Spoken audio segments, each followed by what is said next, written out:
Prague, 22nd of May, 1946. Courtyard of Pankrác Prison. Thousands of people, among them several widows from Lidice, gather to witness the fate of one of the most hated men in Czechoslovakia. SS-Obergruppenführer Karl Hermann Frank, accused of bearing principal responsibility for the massacres of Lidice and Ležáky. Following the attack that cost the life of Reichsprotector Reinhard Heydrich in June 1942, Adolf Hitler personally ordered reprisals against any village or locality found to have provided refuge to those responsible. Frank, then Gruppenführer and High Commander of the SS and police in the Protectorate of Bohemia and Moravia, coordinated the operation. The place selected was Lidice, a village situated some 25 kilometers or 15 miles northwest of Prague. Chosen by the Gestapo on the basis of a mistaken lead, nevertheless used as a pretext to justify the massacre, the village was completely razed to the ground.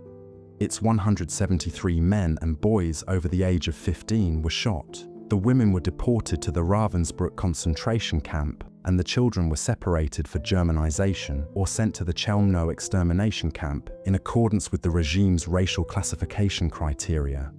2 weeks later, the small village of Ležáky suffered the same fate. Arrested on the 9th of May 1945 by American troops in Rokycany, Frank was initially taken to Germany. However, he was extradited 3 months later to Czechoslovakia, where he was tried before the Extraordinary People's Court in Prague in March 1946. Found guilty of war crimes, the death of thousands of people, and the destruction of the villages, he was sentenced to death by hanging.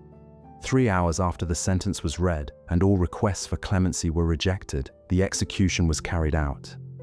Dressed in a worn SS uniform stripped of insignia, Frank slowly mounted the scaffold before more than 5,000 spectators. According to some accounts from those present that day, the crowd watched him in silence, without the slightest sign of compassion. For them, he was no longer the feared commander of the SS police apparatus, but a simple, defeated man.